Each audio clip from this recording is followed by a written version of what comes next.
आज की तेज़ी के लिए अगर एक सिंगल पॉइंट आप बोलना चाहें कि आज की तेज़ी का ज़िम्मेदार क्या था? और ये तेज़ी टिकेगी या नहीं टिकेगी? नहीं, अभी मैं विश्वास के साथ नहीं कह सकता। मुझे जब तक 24,000 के ऊपर क्लोज़ नहीं मिलेगा, मैं बाकी सारे इंडिकेटर्स को अलग रखा हूँ। देखिए, एक्चुअली क्या है राजीव जी, हमेशा मेरी कोशिश रहती है तो ना कि सिंगल रूट पॉइंट कॉज़। आज की बाज़ार की तेज़ी का, सिंगल पॉइंट आज की बाज़ार की तेज़ी का। आई थिंक आज एक्सपायरी था ना बीएसई का, मोस्टली हुँ, हुँ। उसके कारण से कवरिंग है। तो इससे ज़्यादा अभी कुछ इसको ज़्यादा हम नहीं, देते नहीं हैं एक्सपायरी इम्पोर्टेंस। गुरुवार को है ना? नहीं, आज मैं गलत हूँ क्या? आज था या कल था? मतलब मोस्टली एक्सपायरी रिलेटेड, आप समझें कि शॉर्ट कवरिंग रिलेटेड, बट वैसा जेन्युइन रैली तो नहीं कहा जा सकता, रिलीफ रैली कह सकते हैं। जी। रैली आने के लिए देखिए, इस ये जो हो रहा है इसका जो रूट कॉज़ है, रूट कॉज़ लड़ाई झगड़ा, न्यूक्लियर, यूरेनियम कुछ नहीं है। लड़ाई झगड़ा तेल है। जिस दिन हॉर्मज़ स्ट्रेट पे डिसीज़न आ गया, खुल गया, जिस दिन ब्रेंट क्रूड $90 के नीचे आ गया, आप समझें उस दिन मैं मानने को रेडी हो जाऊँगा कि अब सब चीज़ें ठीक हैं और इसमें समय लगेगा। मैं नहीं समझता राजीव जी कि बाज़ार अगर बॉटम हो भी गया, मेरे हिसाब से जून के पहले कुछ भी एक्सपेक्ट करना मैं नहीं कर रहा। रीज़न क्या है बताता हूँ देखिए। जो इन्होंने डैमेज कर दिया, मान लीजिए चीज़ों को ठीक भी कर देते हैं, मान लीजिए हॉर्मज़ खुल भी जाता है, लेकिन जो डैमेज कर दिया, अब इसका असर ये क्वार्टरली रिज़ल्ट पे तो दिखेगा। जस्ट इन केस रिकवरी हो जाती है और रिज़ल्ट शुरू होते हैं, रिज़ल्ट में तो एक्सपेक्टेशन धराशायी होने वाला है। तो फिर वोलेटाइल करेक्शन ये सब जब अप्रैल निकालना अब पड़ेगा। नॉर्मली मैं मार्च निकाल कर खुश हो जाता। अब अप्रैल जो इन्होंने डैमेज किया है उसका असर अगर अप्रैल तक सँभल के निकल गया तो ठीक, नहीं तो ये वोलेटिलिटी या घमासान फिर से अप्रैल में देखने को मिलेगा। सेकंड वीक या थर्ड वीक से, क्योंकि तब तक रिज़ल्ट्स आने शुरू हो जाएँगे।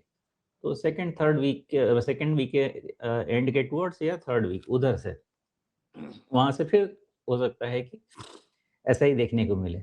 देखिए, ये मैं कह रहा हूँ युद्ध वाली बात, हाँ? लेकिन फिर मैं इस चीज़ को रिपीट करूँगा कि मैं बार-बार इस चीज़ को पिन पॉइंट करता हूँ कि चाहे वो यूएस नामक प्रजाति क्यों ना हो, वॉर का कॉस्ट ऐसा होता है कि इकोनॉमिकली वीक किसी भी कंट्री को कर सकता है। और मेरी छोटी बुद्धि ये कहती है, यूएस, यूरोप, रशिया का नहीं कह सकता मैं, चाइना, ये जिस इकोनॉमिक ग्रोथ पे जा चुके हैं और जिस साइज़ की इकोनॉमी बना चुके हैं, $30 ट्रिलियन यूएस, $20 ट्रिलियन यूरोज़ोन और करीब-करीब $20 ट्रिलियन चाइना। युद्ध ऐसा कॉस्ट थोपता है या ऐसा डिस्ट्रक्शन थोपता है कि आपकी इकोनॉमिक एक्टिविटी रुक जाती है, आप जो आगे चल रहे थे, पीछे चले जाते हैं।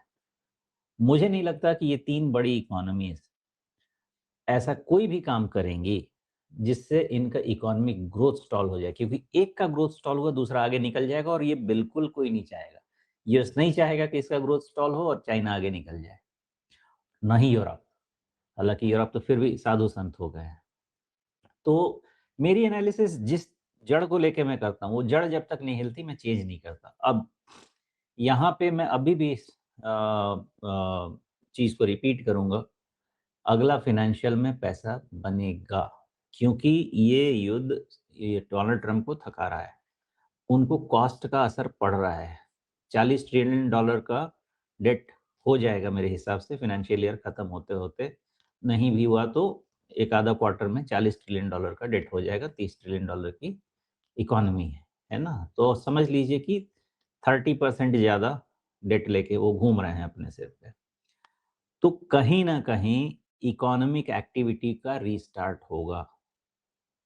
अब वो अभी होगा कि सितंबर के बाद होगा, ये तो डोनाल्ड ट्रम्प को पता है, बिकॉज़ वही लोग स्पेकुलेट करते हैं और पोज़ीशन भी लेते हैं, बाज़ार में सट्टा करते हैं।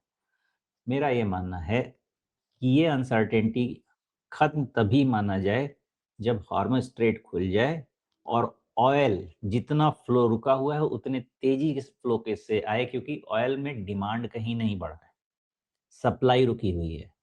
तो $90 के नीचे अगर ब्रेंट गया तो मैं इस ओपिनियन का हूं कि फिर 75-80 है, एंड देन हम ये मान सकते हैं कि चीजें शांत हुई हैं। तो मेरे इंडिकेटर्स बहुत क्लियर हैं।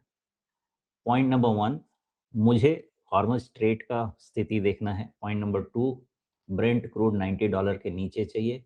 पॉइंट नंबर 3, अप्रैल से मई का सिचुएशन निकाल दीजिए, जून क्वार्टर का रिजल्ट से चीजें ठीक होनी चाहिए, प्रोवाइडेड हॉर्मज स्ट्रेट सुलझ जाए।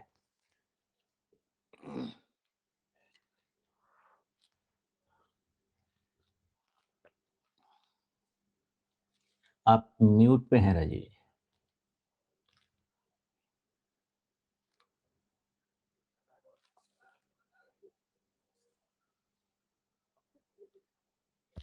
जी।